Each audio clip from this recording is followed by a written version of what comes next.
Welcome back to the Lutheran History Podcast. Today's episode will be one of the other non-standard traditional episodes for this podcast, although it has become more or less a feature of this podcast, where I will simply present some of the original research I have done myself. I'll just talk my way through it. This is similar to the Wyneken and the Catechism episode. A couple of reasons why I've done this is, well, first of all, no one's really complained about it, me just talking about some work I've done on my own.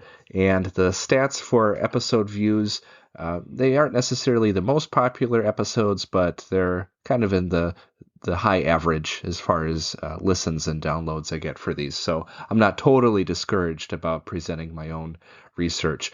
You can give me feedback at any time through the email that we have out there on our description for each episode or through our Facebook page. I do not check that very often. I'm not really on Facebook that much anymore, but you can always reach out to me for feedback. So today's episode will be discussing the content of a project I first presented several years ago to the the German American Historical Society. I gave at one of their online conferences when we were able to do everything on Zoom. So living in Alaska, that was kind of nice when I could attend conferences via Zoom without traveling thousands of miles and really messing up the rest of my schedule. So I presented that at that time a couple years ago, and now this very month of January 2023, if you are subscribed to the Concordia Historical Institute, you could see the polished, published article, paper version of this presentation. The presentation, with a slightly different audience, I discussed perhaps more of the immigrant aspects, obviously through the lens of the religious perspective, and for our listeners and audience in the Lutheran history area, focusing more on religion. What am I talking about here? This presentation is titled either I Prefer America, taking a direct quote from our subject, or We Have Joined the Synod of Muehlhaeuser. This is an examination of religion's role in some groups of families who immigrated from Germany to the United States, mostly settling in the greater Milwaukee area in Wisconsin, but also in the Saginaw area of Michigan. And it's a collection of hundreds of letters describing all aspects of life. Now, not to get too ahead of myself, some of these letters had been analyzed previously, but the historians looking at this was more back in the 1970s, and they were interested in the socioeconomic aspects, which obviously have a role to play in immigration. But what I found interesting was that these letters noted, at least for some of these people, the primary reason for immigrating from Germany to America was out of concerns for the political instability concerning the revolutions of 1848, but also their concern about the religious situation. They didn't like some of the threats happening to them, or at least the instability of religion in Germany, perhaps unionism and so on, and they decided to have the free expression of worship here in America, and that angle had not been analyzed yet. So that is what I'm going to be talking about today, my analysis, what I found in both my presentation that I presented there, as well as the paper itself. I'll be using my PowerPoint slides from that presentation I made several years ago as my outline. I'm going to be off script a little bit, just sharing my thoughts and reflections. So I found this project to be particularly interesting for a couple of reasons, and that being, first of all, that normally when you think of church histories, what comes first to your mind? What's the content? What's the focus? I usually think of the dates of when the constitution of either a congregation or a synod was ratified, and you think about, well, what did the synod do? And that usually comes from either the biographical narratives of usually the church leaders, primarily the pastors or missionaries, and then also the minutes from meetings, especially synodical meetings. And then maybe a third common source would be newspapers, and I've talked about that in other topics as well. And there you do definitely get some laity perspective, but it's still the public published thoughts of people. Even if they're sending in editorial-like letters, they're speaking intentionally to a broader audience for the most part. The different thing about this collection and this analysis is that these are hundreds of private letters between family members and friends, just discussing life as they see it. They're not trying to discuss church history or really understand their role in history, or they're not getting deep into the theology of the church. They're simply living out their faith and describing it. And not that the other sources aren't honest at all, but this just shows another aspect that's often been underlooked, the laity's perspective. So the main question I asked, why did this group of German Lutheran immigrants mostly join the Synod of Muehlhaeuser, which is, of course, today the Wisconsin Synod? It was called already the Wisconsin Synod, but it's interesting how they call it Muehlhaeuser Synod rather than its official name of the German Wisconsin Evangelical Lutheran Synod, or something to that effect. So another reason why I'd like to bring up this topic today is not only is it easier for me as a podcaster, instead of setting up a schedule and dealing with bad internet that's in Alaska with my guests, which is frustrating to me and to them, I'm sure, I get to just do this on my own time, on my own schedule. But the more important reason why I would like to present this particular topic is because recently I've just been asked to sit on a committee to help plan and celebrate the Wisconsin Synod's 175th anniversary, which will be observed in the year 2025. So that is something that I think is really relevant to this, considering this is the lay perspective on the very, very early years of the Synod, and why would people join the Synod? So I may repeat myself on some of those points, asking these questions. Why would they join the Synod? But I think that's the real focus and the real benefit of this research.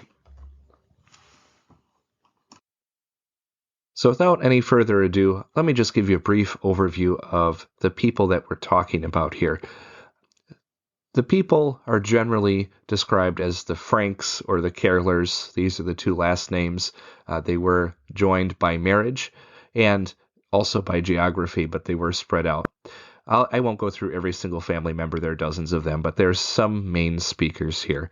You have John Kerler, or Johann Kerler Sr., who lives in Greenfield, Wisconsin, or immigrated there. His son, John Kerler Jr., who's kind of a wild cannon, so to speak. We have his son Edward and his wife Matilda. They also live in Greenfield. Then one of the main speakers we have is also August and Veronica Kerler, but August is a Frank, or a Frank.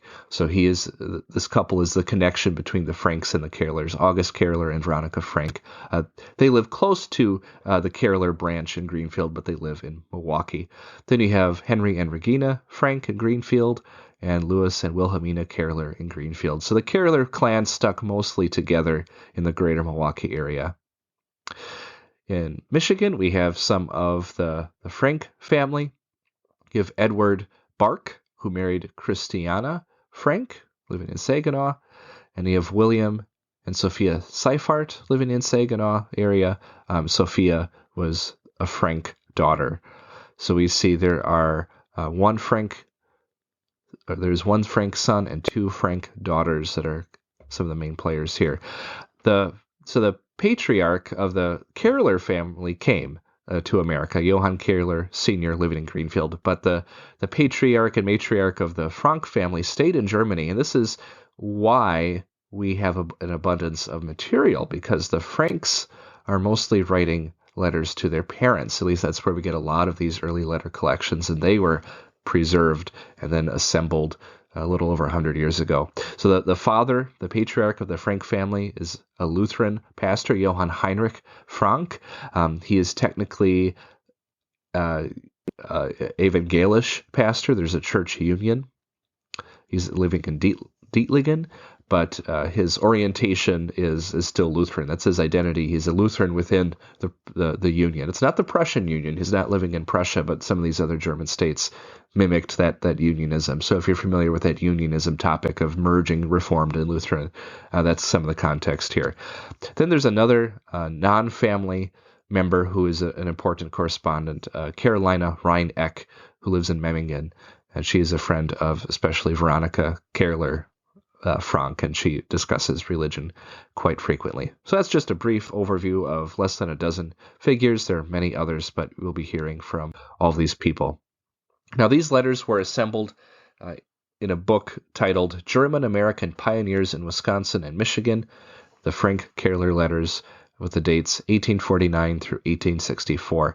So if you're looking for the prime founding years of the Wisconsin Synod, you could not get a pretty much better spread than that. The year that the Synod leaders first met, and then the first 15 years of the Synod's development, not quite leading up to the formation of the Synodical Conference, but there's enough going on to give us plenty to work with. There were 45 total individual letter writers during that year span.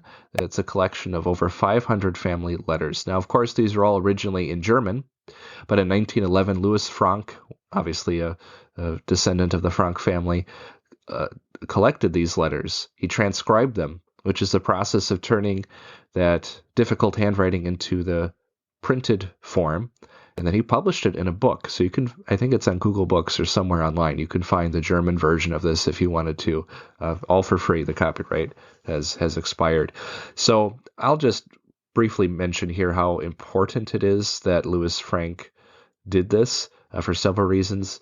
First of all, to have such a massive family letter collection in and of itself is rare. I would love it if any of my ancestors had 500 family letters collected in any form. I'm lucky to find a dozen from even my great-grandparents. It's pretty rare to have that, including some of my ancestors who were a little more public figures, especially in the Lutheran Church. There's less of their own words who were leaders of synods than the slave family, just to put that into perspective. So this is a treasure trove just for the volume of information. It's also a treasure, and this is more as a historian, a researcher speaking here. It's a treasure because Louis Frank did the yeoman's work, so to speak, of transcribing all of this work. If you've ever looked at German handwriting from the 19th century, the 1800s or thereabouts, you'll notice that the handwriting style was totally different from what it is today. It almost looks like shorthand sometimes. The letters are not very clear. They do not correspond to the modern Latin alphabet that the Germans use today. It's real detective work to figure that out. So the fact that he transcribed it made this accessible. And then, even more accessible, is that in 1971, a little over 50 years ago, the Milwaukee Historical Society printed a translation of all these letters. So now, even though I probably could get the work done just in the transcribed German form, it would still take a lot longer for me. But now it's accessible to literally any modern American Lutheran who's obviously going to speak English. So it's a wonderful resource that I don't think has been cited very often. So I think it's an undermined and an untapped resource. So how has this been used in history? I'll just give a little context here before we get into the content. Right away, there were some book reviews. The German American studies highlighted that, this is a good example. It shows the contribution of the Germans who built the Midwest. Well, the Yankees maybe built New England and the East Coast. Really, the Midwest would not exist today without the Germans. This is kind of the still trying to put the Germans on the map as a main contributor to society, trying to be accepted by broader American culture. And if you think about the year 1911, that's kind of the high watermark, you might say, or thereabouts, of German Americanism being its own distinct and popular movement in America, because by 1914, 1917 especially, being a German in America, or most parts of the Western world, was not a popular thing, and it never really recovered from the world wars. Others noted that it has insights into economic history. It shows family life and private life, which isn't normally published, and it overall underlines and highlights the importance of German American citizens. Other brief catalog descriptions noted that it had excellent insights into contemporary political questions. Didn't really discuss them, though. Then when the 1971 translation came out, it noted many valuable insights on women, health, labor, the urban versus rural society issues, politics, the Civil War, agricultural practices, and economics. So all hot-button issues for historians in general, but also issues that were getting a lot more attention with the idea of social histories and the issues that were important in the 1970s and still are focused on today. But as I mentioned earlier, noticeably lacking was the aspect of religion as being a significant aspect of these letters, even though it is very prominent in these letters.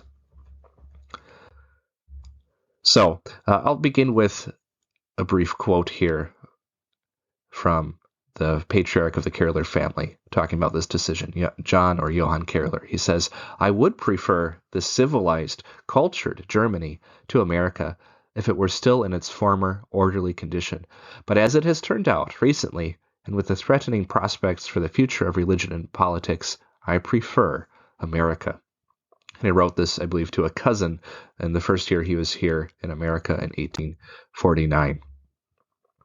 Now, to be a little clear and a little fair, there was one person who noticed the religious aspect of this collection, and that would be none other than John Philip Kerler of Wisconsin Lutheran Seminary. He is not very well known outside of the Wisconsin Synod circles, and that's probably fair. I don't know if he needs to be that well known outside of those circles, but he is, I believe, one of those figures of the famous Wauwatosa theology, which is a whole nother topic, but he is a player in that. But for any WELS historian, the somewhat small group of people, admittedly, he is noted for writing the first and really only in-depth overview history of the Wisconsin Synod that relies heavily on primary sources. There have been other histories of the Wisconsin Synod, and I believe there's another one in the works, not by me, but by someone else that will no doubt have a lot of primary sources. But around the 75th anniversary of the Synod or so, he produced a history of the Synod. So J.P. Kerler also wrote a review of the Frank Kerler letters. And it's important to note that while the primary sources for church history, including his own, were primarily synod meetings and reports in church newspapers, he says that in the Frank Kerler letters, he says, quote, "One learns of the beginnings of our synod and its denominational relatives some things that would otherwise remain unknown." So kind of putting it passively, he's saying there's some important stuff in here that we would never be able to know without this source material. So he noted that while many contemporary commentators focused on the pastor, Johann Frankenbaden, he believed that one of the lay people in America, in fact, one of the women, one of the wives of one of the Frank sons, Veronica Kerler, to him summarized the focal point of the collection. Kerler said of Veronica, "When studying history, the main thing is not the external development of external conditions, but the development of human beings in their innermost being. And here one can see in Veronica that in spite of very primitive cultural conditions, an outstanding, subtle, quiet, pious character was formed, all because God's word was the main concern of this group." So that clearly is a major focus for Kerler, that she was able to give such a valuable insight into the private but sincere religious life of these immigrants, the people who really formed the backbone. They were the whole body of the Wisconsin Synod. It wasn't the pastors alone, but obviously they were serving hundreds and thousands of people, and without their needs, without their support, the Synod wouldn't even exist.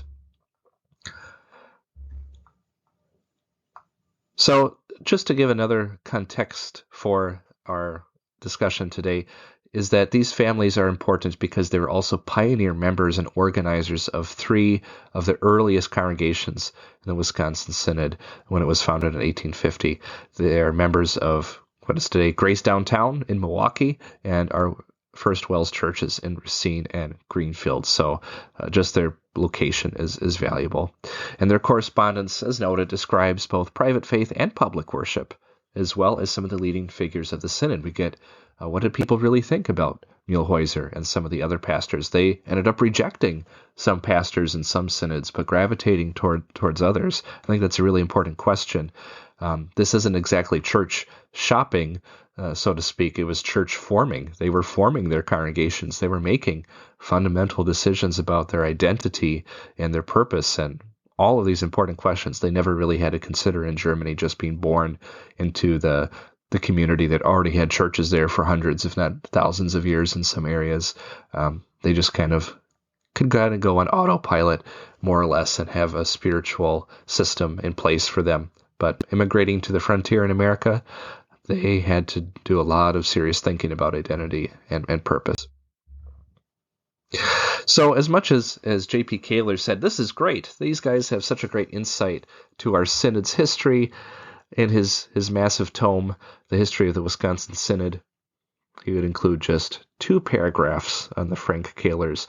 And I would have liked it perhaps if he would have woven in their perspectives. He's telling the processes and what was going on. He said, oh, by the way, Veronica Kerler says this about this, or the Frank family says that. But he just kind of isolates them and just summarizes them as their own little blurb. And he gets back to his more traditional church history, talking about clergy and doctrine and organization, which obviously are important things, but to a modern reader, it maybe seems kind of odd the way he just kind of slaps them in there on the side.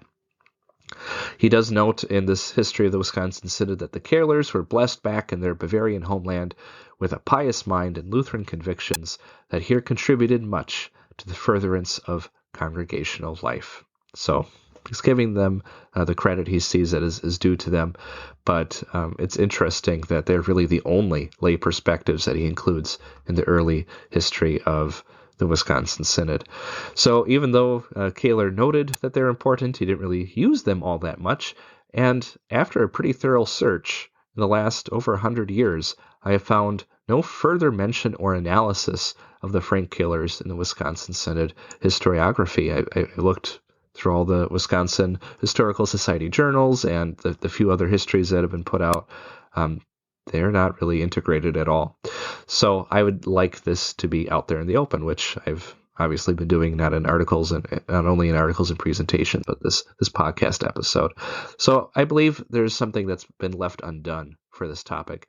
We need an analysis of the pioneers who formed the Wisconsin Synod. Why did they form their congregations? What made lay persons join the Wisconsin Synod? How did lay people affect and form the function of their synod? What external factors influenced the religious decisions? I'll argue and show out that in our presentation today that the Frank Kerler letters show both the role of religion in lay German Lutheran family groups, as well as give us that lay perspective on a largely other-sourced Lutheran Church historiography. While sampling a large collection, this podcast today will focus on the religious aspect, not the broader America Letters context. So these Frank Kerler letters reveal that while the immigrants who were already biased against religion found it easy to maintain their prejudices, those immigrants who wished to maintain their faith encountered many challenges and obstacles. For many of the Frank Kerlers, their faith, their religious practices, and their worship were major features of their private and public lives. So overall, the trials and obstacles led them to become even more engaged in their churches. And you can kind of see an observation in the way they write, a transition from kind of a passive concept of the church and Christianity to a more active participatory role.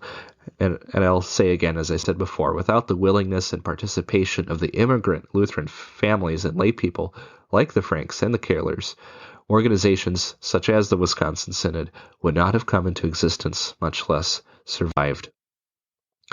Now, one of the interesting things for any Lutheran historian of this period is the concept of identity. How did these people identify their faith? And it gets a lot deeper than just saying, we're Lutheran. If you're aware of any of the controversies of 19th century Lutheranism on both sides of the Atlantic, you're going to see people squabble and quibble over, well, what kind of Lutheran are you? Or what does it mean to be Lutheran? Are you going to qualify it or quantify it in some way? Or how are you defining it? So John Kerler is describing now the Lutheran Church in America to one of his friends in Germany in the year 1855. He says, the Lutheran Church in America has 32 synods, over 900 ministers, 3,000 congregations, as well as seminaries for educating ministers. I did not fact check that, but that sounds about right. If you would look at especially the General Synod minutes at this time, really the only group attempting to have a nationwide organization for all these Lutherans. Even if they had synods who were not part of the General Synod, they at least listed the other synods and often gave a roster of ministers. So this sounds about right. John Kerler probably isn't reading the minutes of the General Synod, but I believe he's reading some German, if not German Lutheran newspapers who would list this kind of information. But 32 different synods, are they all the same? Clearly not.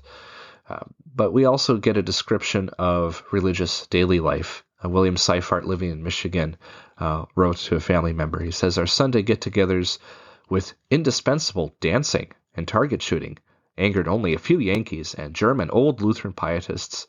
The participants, however, were well pleased. So you can see his attitude about religion. He doesn't want to be restricted in activities, and he doesn't have a very Sabbatarian view. Let's put it that way, put it mildly. Some of the Yankees, the more Puritans of them, would say, do not work, do not do anything on Sunday. And that is why the post office, for that matter, is still closed on Sundays. That influence made its way into the federal government. But German Lutheran pietists were very similar to the Puritans in some ways, even though theologically we are not Sabbatarians as Lutherans. There is definitely some Lutherans who took that approach. No dancing, really, period, in many ways. We're having idle entertainment on Sunday.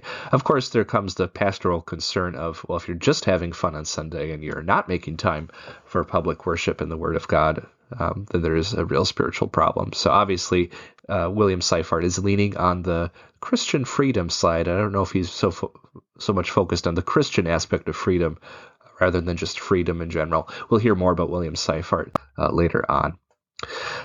We also get to see religion's role, at least the concept of the role of religion, through Pastor Frank's letter to his new daughter-in-law, Veronica. He asks her rather intently, so what confession, Lutheran, Reformed, or United, do the Greenfield and Milwaukee congregations follow? He wants to know their confessional subscription. And he's asking a rather dramatic perspective.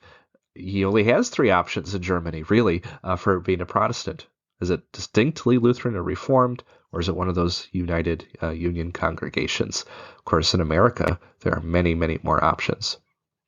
But he also asks his new daughter-in-law, where does your pastor, Kester, who married you, where does he come from? And he mentions that the old Lutheran Synod, which was held in Buffalo, so the Buffalo Synod of Grabau, in 1849, condemned a pastor named Kester in a most Christian and reprehensible way and called him a rat preacher.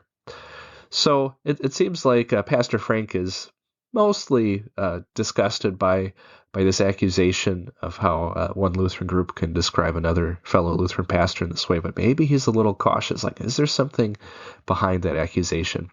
If you know your American Lutheran history of this period well, you'll know that the Buffalo Synod, and especially its leader, Grabau, had a reputation for really just going after the jugular of people who crossed them or who disagreed with them publicly. They just went after them. So that's the reputation now that old Lutherans have.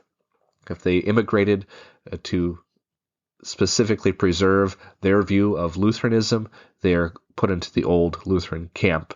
And that would be true as well of the Saxon immigrants who came and settled in Missouri. So we'll get into the Missouri Synod. I'm sure many of you are interested to hear the perspectives on that. Generally speaking, in Wisconsin, the Missouri Synod is still associated with old Lutheranism, even though large components of what formed the Missouri Synod just 2 years before this, in 1847, were not specifically old Lutheran. They didn't immigrate just for religious freedom. They happened to be German confessional Lutherans or German Lutherans who were led into confessionalism, who merged with like-minded people. So the old Lutheranism of the Saxons and of the Buffalo Synod displays itself in different ways, but to outsiders, they kind of seem like they're the same bunch, basically a strict people who are very quick to condemn others, and this will come out in our further analysis here. So Pastor Frank also asks his daughter-in-law, where does Pastor Muehlhaeuser come from? And I think this is one of the first mentions of Johannes Muehlhaeuser, who was the father figure, the real founder of not only Grace Lutheran Church downtown Milwaukee, still kind of the heart of one of the heart places of Lutheranism in Milwaukee and Wisconsin, but of course the founder figure of the Wisconsin Synod. So it's interesting to note that the geographic origins of a pastor in Germany could automatically inform most people to what confession that pastor belonged. Oh, are you from Hanover? That's a Lutheran pastor. They just knew the geography of Germany and said, well, if you're from, say, southern Bavaria, well, you're going to be Catholic if you immigrated from there. That's just because the structure set in place shortly after the Reformation, I guess during the Reformation some way, where the leader decided the local religion, and this was compromised through treaties, still generally held true in the mid-19th century, the mid-1800s, even though the Holy Roman Empire had been dissolved by about 50 years by now. There was still the state connection with religion, which still hasn't really gone away in Germany. So the German audience or the German participants of these letters still were thinking in those terms, but the German immigrants had to totally realize that religion wasn't determined by geography. So in these letters, we see a lot of different ways to describe Lutherans. I already mentioned the old Lutherans or the pietist Lutherans, but other people throw in these terms to describe what do they mean by Lutheran, these adjectives. Someone might be called a pietist Lutheran, an old Lutheran, an evangelical Lutheran, or even an evangelical Protestant Lutheran. Some might say, well, you are definitely Lutheran, or you're not an exclusive Lutheran, or we are Lutherans bound to the Augsburg Confession or the unaltered Augsburg Confession, or even you might be an Orthodox Lutheran. So these are all the terms that these letters use. Again, a 15-year span, 500 letters. The word Lutheran pops up a lot, and these are often the terms used. What I never saw, and this was interesting to me, was that they never used the term confessional Lutheran to describe themselves. So I wonder when that came about. Obviously, if you say we're Augsburg Confession Lutherans, that is implying confession. And I think if you say you're an Orthodox Lutheran, it probably means you care about the confessions. But they did not use that term. Nor did they use the term American Lutheran, which would describe the group of people they're not really interacting with at all. Those people have been born in America who largely were bilingual, if not solely speaking in English by this time. These are mostly Lutherans who either live on the East Coast states or had immigrated from the East Coast. You see them mingling in states like Indiana, Ohio especially, but Pennsylvania obviously would be a big place for this. But it seems like fewer and fewer quote-unquote American Lutherans made it all the way out to the upper Midwest of Wisconsin. It seems like most of the Lutherans here were immigrants. Therefore, the term American Lutheran likely never was really used to describe them. So analyzing the role of religion, we look at Veronica Kerler a bit more. There's another interesting letter from one of her friends, Carolina Wyneken, who was superintendent of a children's home in Memmingen.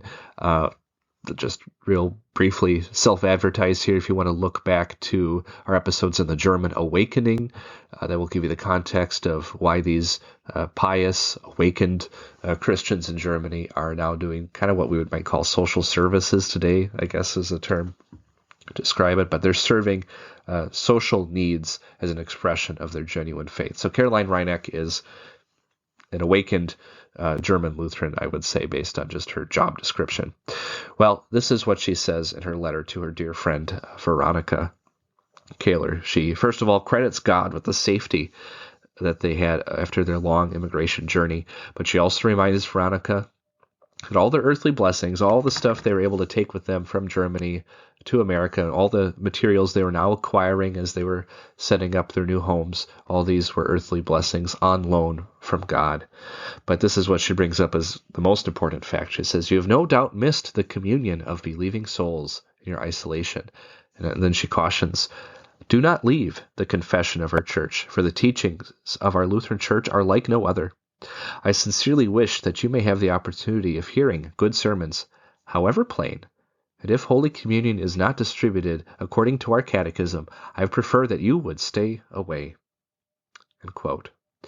So, that may not be quote-unquote confessional, but that is certainly talking about the confessions of our church, the application of church fellowship, closed church fellowship, the importance of communion in both senses, the communion of I guess there are three ways you usually describe communion, but the communion of the horizontal aspect of with your fellow believers, not just the vertical aspect of being united with God.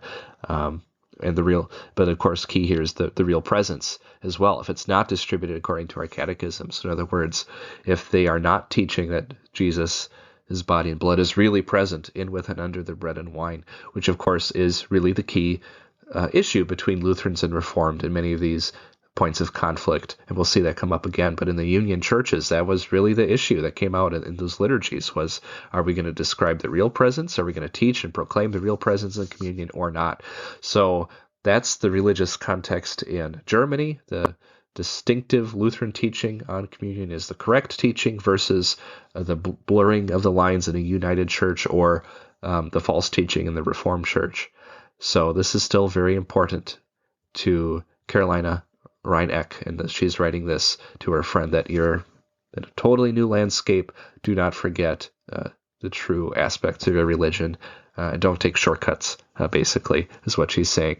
So here we see the importance of doctrine and church fellowship being transferred across the Atlantic and being propped up by those still in Germany. So what did Veronica think about this? This is interesting. This is kind of rare for us to see letters going both ways, talking about the same thing. This is what Veronica said to Carolina Wyneken, her friend. She says, "I was at first taken back by your letter, but I realized that you had spoken the truth, and that as a real Christian I should have known all this myself. But little by little, things became better, and I was determined to follow your good advice. It worked pretty well, too. Outside circumstances contributed quite a bit, too, for I was able to receive Holy Communion from a good old Lutheran pastor in the city. The communion service was very solemn, and I really felt strengthened by it. I will not let anything keeping me from partaking of it often."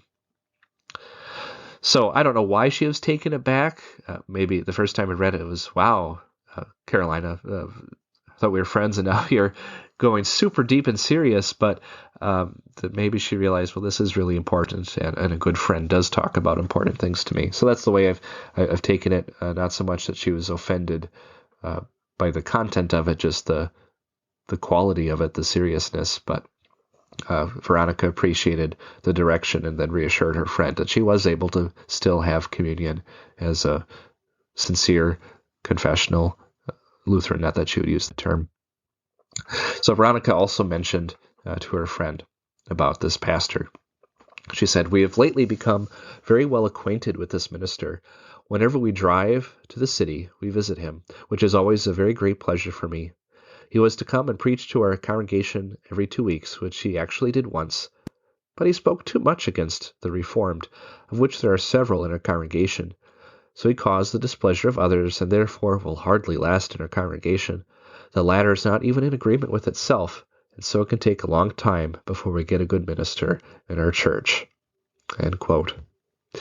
So there's a bit of conflict here. And for anyone who knows even a vague outline of the history of the Wisconsin Synod, this is pretty much the accusation or the critique laid at its feet by modern confessional Lutherans. It's like, look at that. The Wisconsin Synod was dealing with rank unionism. They had Lutherans and Reformed in the same congregation, and it wasn't really confessional until it got sorted out. I'll save that whole topic for another podcast. I'm hoping to have again, with Pastor Prangy about the second volume of his work with Fellowship, and he does a great job talking about the Wisconsin Synod's position there and development. But I'll just point out here the context as well that J.P. Kerler points out in his history is that realize that when you're driving through a modern city in America, let's say, like some of our listeners, you live in the Milwaukee area or the Chicago area, you just drive to or by Greenfield and you don't think anything of it.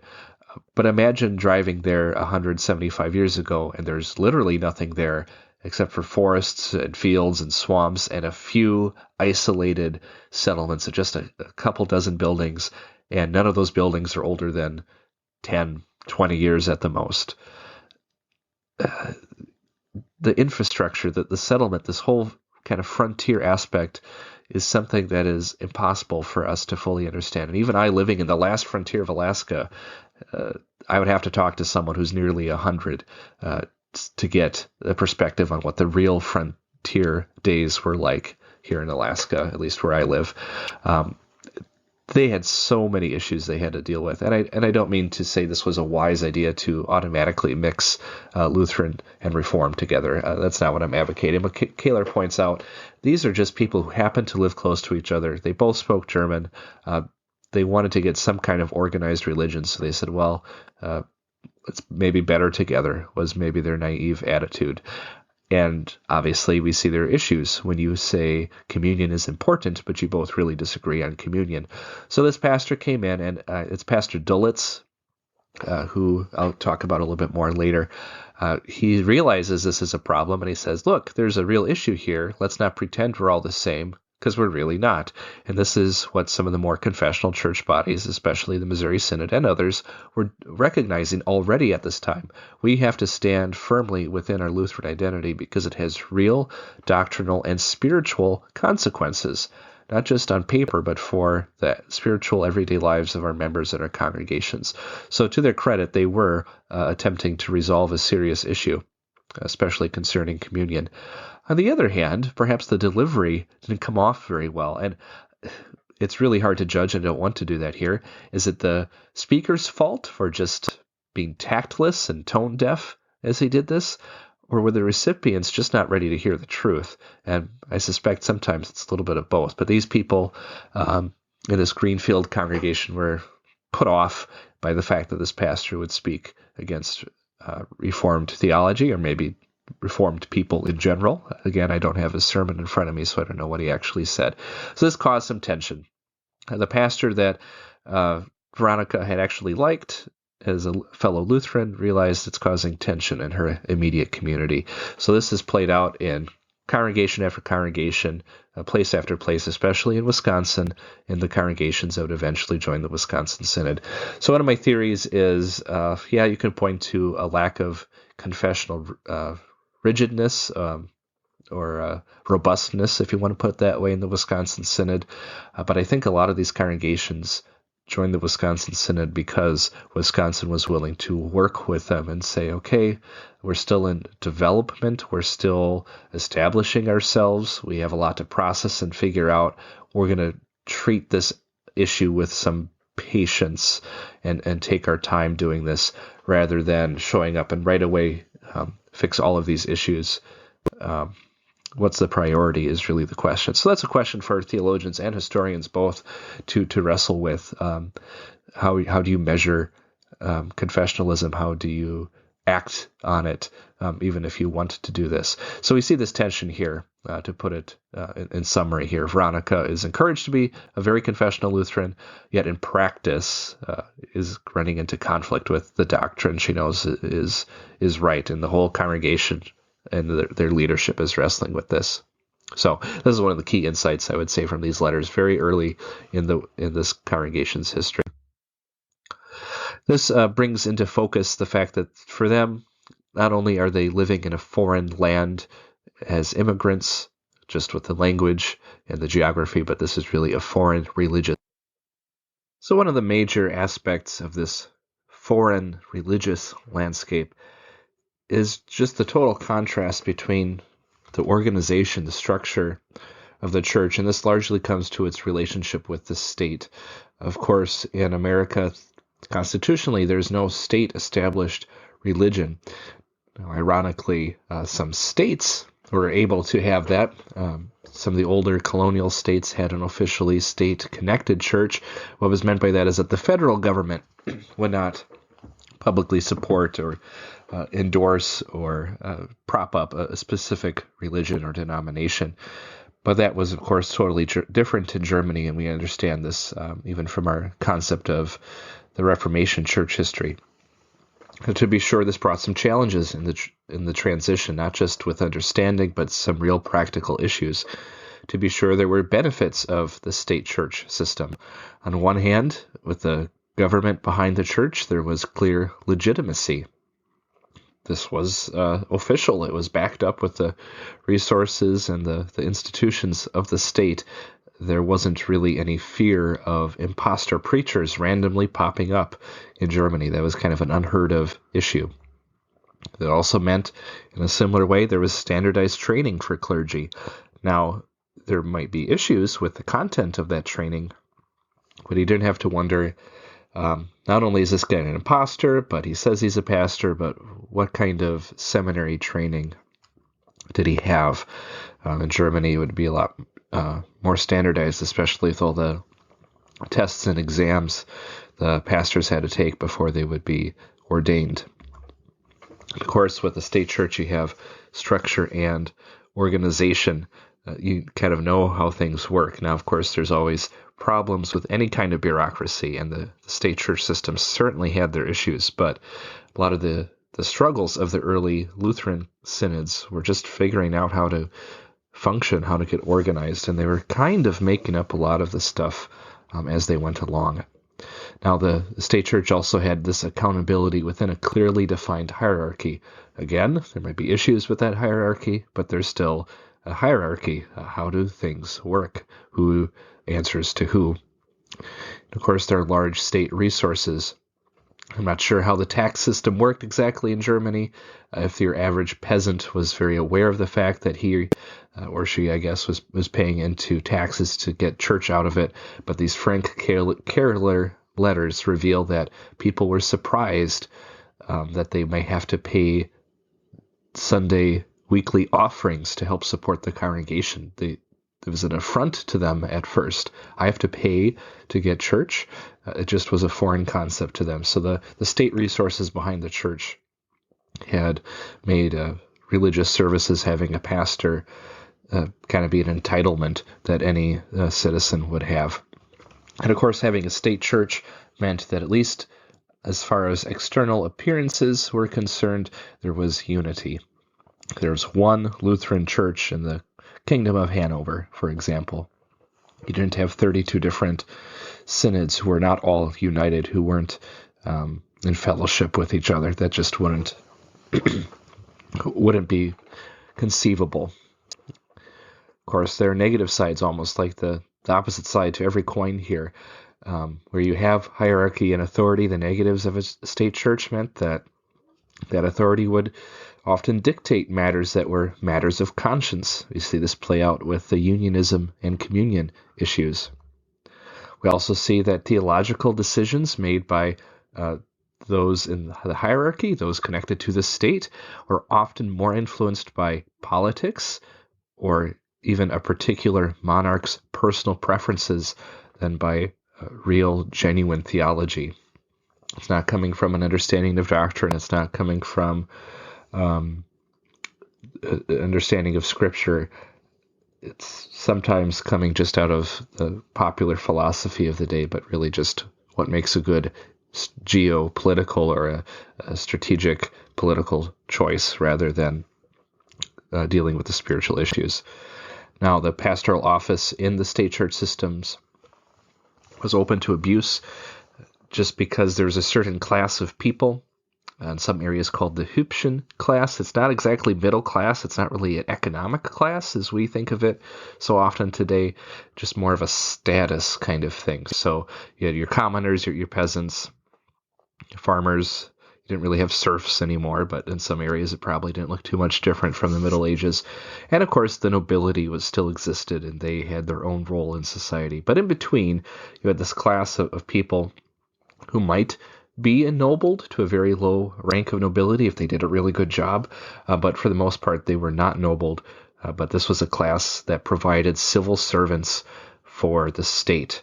Very often you see military officers, judges, lawyers, and pastors, and then church leadership coming from the same family groups.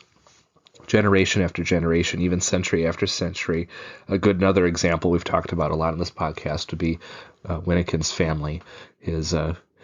Two of his godfathers were in the system. One was a colonel of the Queen of Denmark's military regiment. I forgot exactly what it was called, but he was a high-ranking ceremonial officer, and his other uncle had been, I believe, a superintendent, or at least a consistory counselor for the state church in a neighboring province. So anyways, it's the same family is pumping out the same kind of people. Well, that kind of comes along sometimes with an entitlement attitude, or it's not so much a vocation, a calling, but this is just my place in society. If I'm born into this family, I should expect a somewhat prominent position in society that comes with not only authority, but respect above other classes of people.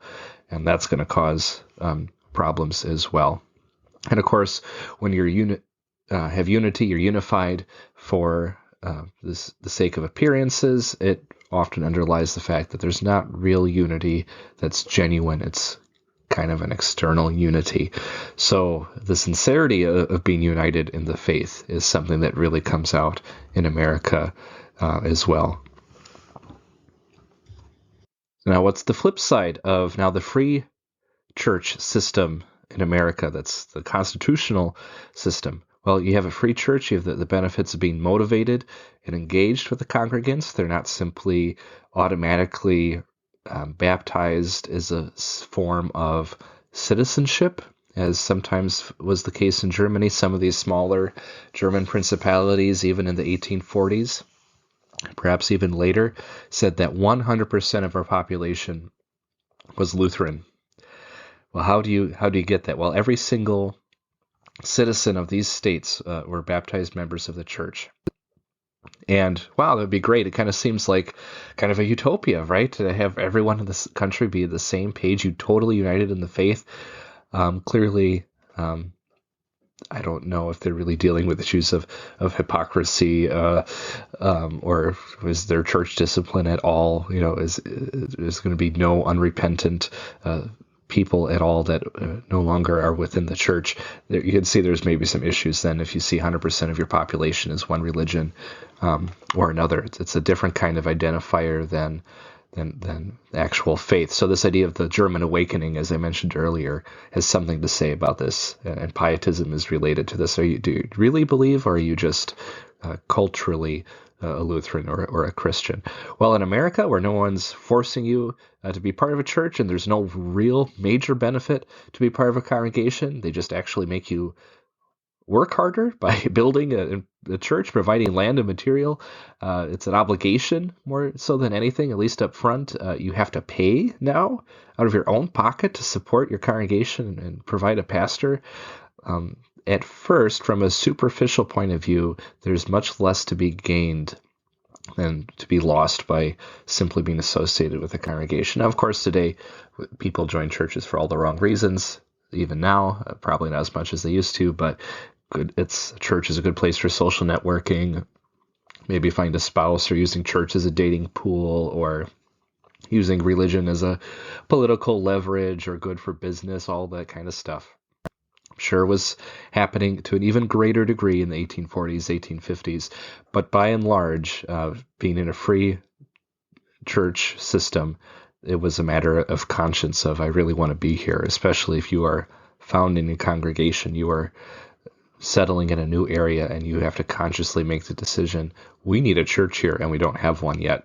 So the motivation is going to be at a higher degree than simply passively going through the system that you're born into in Germany.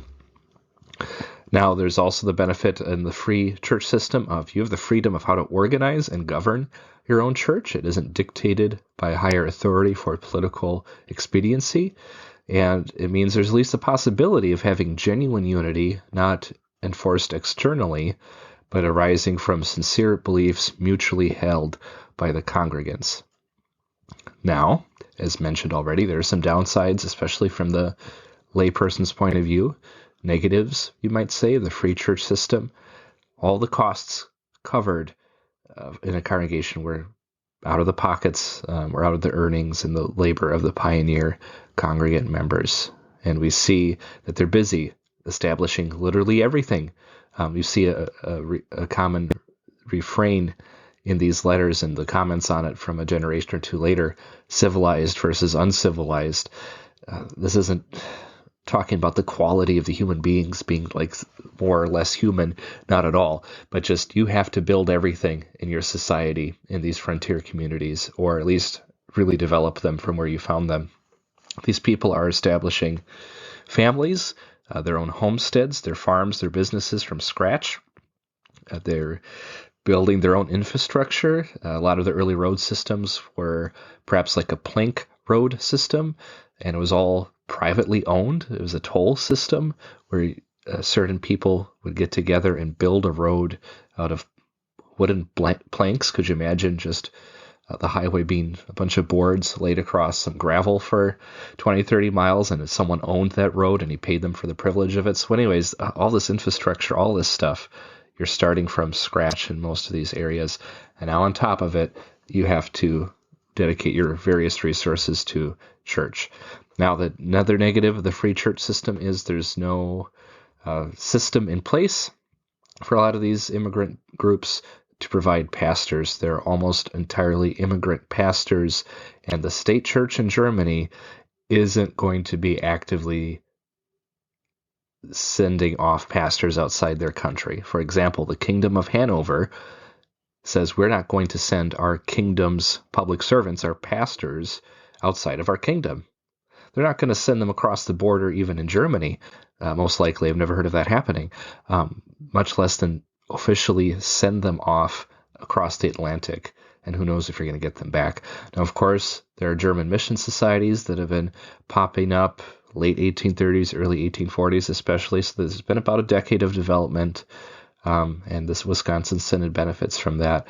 But it's not a sure-fail system, and it takes a while to get the seminary established for most of these synods. Not all, but most of these synods take a little while getting the seminary situation figured out. So there's a general shortage of pastors and teachers and other human resources. And of course, just the frontier issue of just a lack of organization and a lack of accountability and oversight. And as I mentioned before, because of that, there could be people who are called hirelings, as some of the letters attest to in this collection, where they're kind of guns for hire. Yeah, you need a teacher, I'll be your teacher, whether they're qualified or not, whether they do the job well or not. Really unregulated, open to abuse.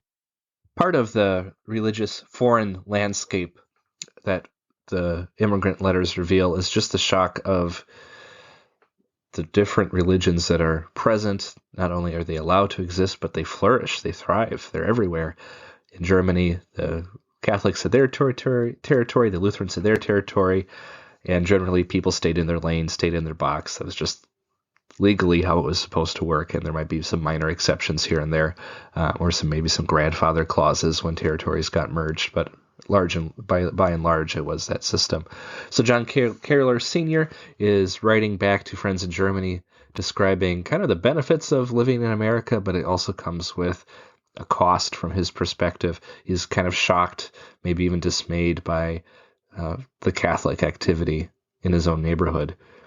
He wrote, quote, "The Jesuits reach out more and more, and shall soon have again won as much land as they lost in Germany.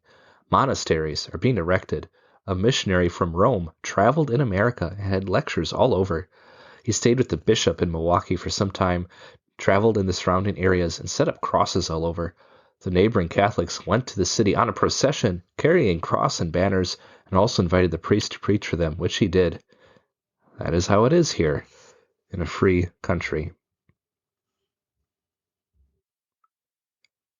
As I mentioned, also part of the issues, the differences that people came to terms with was the cost of paying for church. I'll read a quote from one of the Frank children writing back to his parents from the city of New York in 1852. He describes his Sunday this way. He says, quote, "On Sundays, I sometimes go to a church and hear Pastor Tilke in the Walker's Street Evangelical Lutheran Church. There, one does not pay, as in other churches, 1 to 2 shillings. I do not like to pay out money for going to church. You would be surprised at the splendor of the churches, beautiful carpeting, church music, and four-part singing, and all the comforts for the listeners. I can assure you, dear Father, that since I have been dependent upon myself, I've become much firmer in my principles. So there he's being self-aware, he's maturing, supposedly, he's taking more ownership for his life, and he's a young man too, so that's all part of this, but that immigration process is also part of the story. I think it's just ironic that he's saying, I don't like paying a small price for church, and maybe it does seem a little tacky even to us today to kind of charge admission for worship, and maybe that's the way they actually did it in some places, or at least that's the way it came across to people. But isn't it ironic how he's talking about, wow, they have all the comforts one could ever want for a listener, a participant in worship. And does he ever think that, where does this come from? How are they able to have beautiful carpeting and the splendor of the building and just a wonderful worship environment? Does he think it's for free, or does he just not get it yet? We'll see a transition. The people start to get it. Well, yeah, this is just the way it is. So there's definitely the theology of the church and the congregation is something that just is forced into being developed and understood, not just by the theologians, but by lay people as they make this transition. At this point, we'll take a break in this presentation. Hopefully it didn't go over time for you, but I really enjoyed getting just an introduction to some of the gleanings we can get from this wonderful treasure trove of primary source material and the history of really all of German immigrant Lutheranism in the 19th century, but specifically here, mostly in the context of the Wisconsin Synod. But we'll get more into some of the major players and names you may recognize from church history in our next episode, part 2 of this project. So I'll just close today with a few little announcements. I'm not sure everything that I've announced in the past, but I thought I'll just give an update for everyone. I'm grateful to announce, or maybe re-announce, that I had won 2 awards for previous articles that I've written through the Concordia Historical Institute. They had an award ceremony this past November. I was unfortunately unable to make it, but 2 of the articles which you've heard discussed here won awards. One of them was on the newspaper war, the Lutherische Kirchenzeitung versus the Lutheran Observer. That one won a commendation award, and the other one was on the history of the Synod of the West, one of my earlier works, and Dr. Tim Grunmeyer talked to me about that in previous episodes, so you can look at those if you're interested. I just got back about a week or 2 ago from Concordia Seminary in St. Louis, so that's been keeping me busy. Of course, able to stop in at Concordia Historical Institute. The monograph work on the early part of Wyneken's life and ministry, where it's still in the discussion process, kind of the planning prep process for getting that book published, but I'm told we could hopefully, if we're optimistic, look at maybe seeing that come out as published in either late 2023, the end of this year, or early 2024. So there's a long, many-year process that I put into that, and just now getting it out there and published, but I'm just grateful to have the opportunity to get that work out there to really any kind of a public audience in printed form. So, as far as my studies go, I've officially been rolled up into the PhD program. I had to qualify for that, go under review. So I was technically in the STM program, but now I'm officially a doctorate student. I'm only halfway done with the coursework, and then I have to take comprehensive exams. I have to pass another language exam. I already passed the German exam, but it looks like I'll probably have to study and then pass Latin, and then there's a whole dissertation process. So it's a multi-step process, but making progress, sure and steady, enjoying learning from some real quality, not only professors, but historians of Lutheran history. The 2 classes I had this past semester that we wrapped up this month were awesome. We had Dr. Robert Kolb on the doctrine, or Luther's doctrine of justification, kind of a systematic but also historical approach, a good blend of that. And Dr. Eric Herman taught the interpretations of the Reformation, looking at everything from how did psychoanalysis try to view Luther, to a Marxist interpretation, to social history and Catholic and other interpretations of Luther the past century and a half or so. It's been very interesting. I've toyed with turning that into a separate episode. I don't know if that will be a little dry, though, to go through 7 or 8 schools of interpretation. But let me know if you really want to hear something like that, or maybe just pick one of those schools of thought. You want to hear me kind of summarize that. I'd be interested in doing that if there's enough interest to hear that. That is all I have for today. Please seek to support the show in any way you can, even just a modest sharing of an episode. If you're on Spotify or any other listening app, just give a nice review if you think this is worth letting other people hear about. And you can show your support in other ways, including our Patreon account, which is open and active. So once again, thank you for tuning in to the Lutheran History Podcast. We'll look forward to hearing more about the history of the Frank Kerler letters and the early lay perspectives of the Wisconsin Synod.